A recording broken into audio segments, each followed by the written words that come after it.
With us being almost halfway through Digital Circus, I say that because we have 9 episodes instead of 8.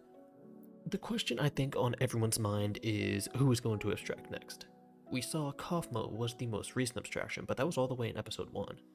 And he was said not to be in the best mental state before that happened, so by that logic, I'm going to go over every single human in the circus, from least to most likely to abstract.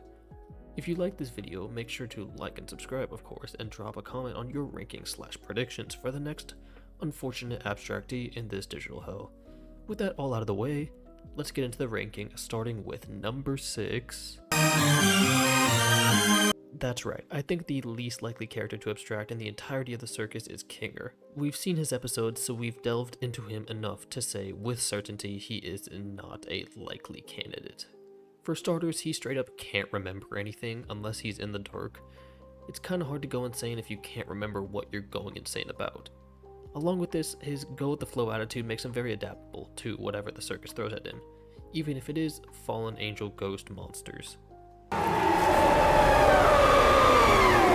He's practically seen everything in the circus, with him being there the longest, so if he's made it this far, I have a feeling nothing is gonna stop him now. I mean, he lost his wife, that's gotta really sting, and yet he managed to stay strong.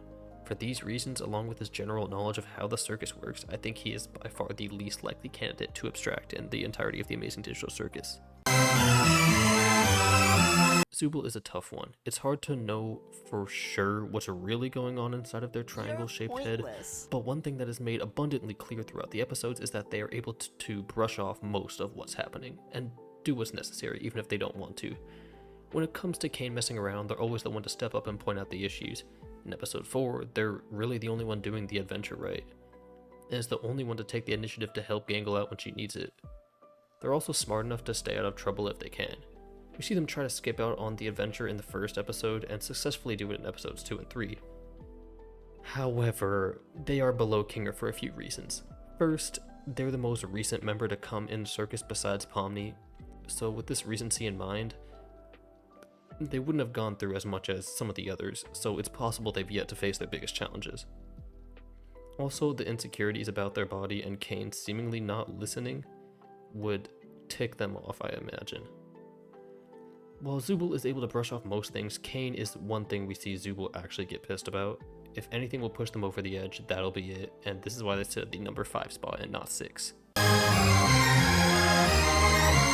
This was probably the hardest placement for me to make. Pomni's just so new, and so much is changing as she adapts to her new life that it's really hard to make a prediction with this kind of thing, and the placement basically changes with every episode. However, this is the placement I'm most comfortable with at the moment. In the pilot, we see her freaking out, and it seems she could abstract at any moment. In episode 2, she starts off like this, then when she meets Gummy Goo, it seems like she's finally sitting in, until he explodes and she goes insane again before the others help her out. It's crazy. Episode 3, she starts freaking out yet again, only for Kinger to calm her down. In episode 4, she struggles with seeing Gummy Goo not really remember her, which is another hurdle. The reason I place her at number 4 is because if something unexpected happens, like someone else she's close to, like Ragatha abstracting, it could very easily set off a chain reaction to her as the dread sets in, as well as the possibility that she has another mental breakdown with no one to calm her down. Pomni's really all over the place, and like I said, it's pretty hard to say for sure, but this is the placement that I think works.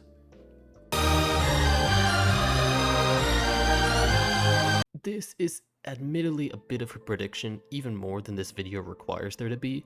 I just can't help but see Jax as a troubled individual coping with the world around them, compared to an asshole who doesn't care about anyone around him. We've gotten like little hints, like his reaction at the end of episode 2 to Kaufmo's funeral, but what really hammered it in for me is episode 4. When we see him at his most vulnerable, when he's not in control, he just becomes an absolute moping mess. His charming, mischievous attitude fails as soon as he realizes Gangle has the power in the situation, and he just gives up. This is important. Once he realizes there's no point to fighting, he gives up. And so, if he did theoretically get to the point of abstraction, he very realistically could just give up and accept it, because he knows no one likes him anyway, so what's the point in trying, right?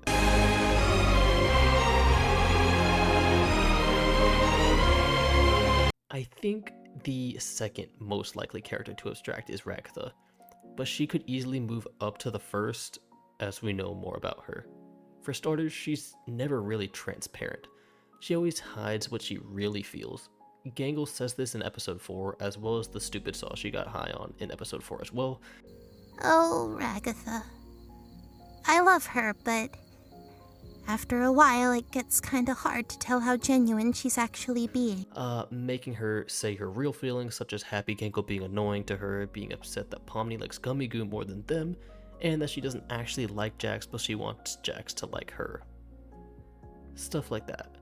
And with her real feelings being revealed, it's possible some of the other members will start to look at her differently if they didn't already know.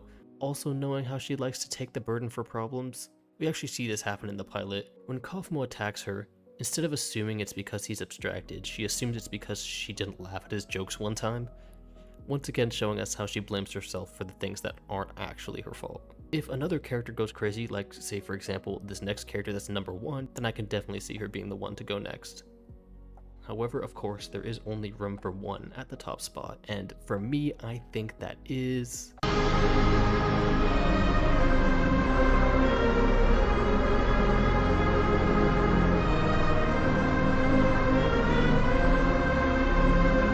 This is the reason I wanted to make this video, Gangle.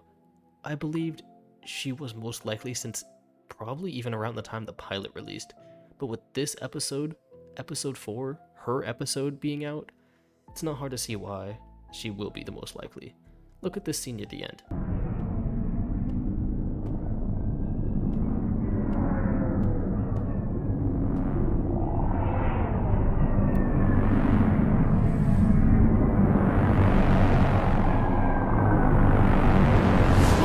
It actually looks like she's about to abstract before Pomni pulls her out.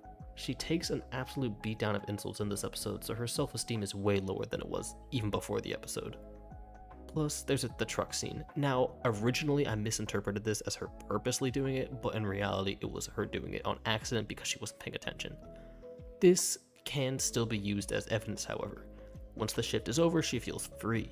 However, as soon as she gets hit, she's right back to the Circus and Kane's office, realizing that she really can't be free, and she's stuck as the person she hates in this place she hates. And all of that, plus her mentally unstable state, is why I believe she is the most likely character to abstract in The Amazing Digital Circus. So that's my ranking. Do you agree? Do you disagree? Make sure to let me know in the comments below. And while you're down there, of course, don't forget to like and subscribe. I just hit 3K, so I want to thank you guys. I put out my special, and who knows, maybe we can get 4K soon too. Thank you once again for watching this video the full way through, assuming you didn't skip to the number 1 spot. Have a great day, guys. I'll see you in the next one. Bye. I won't fall down.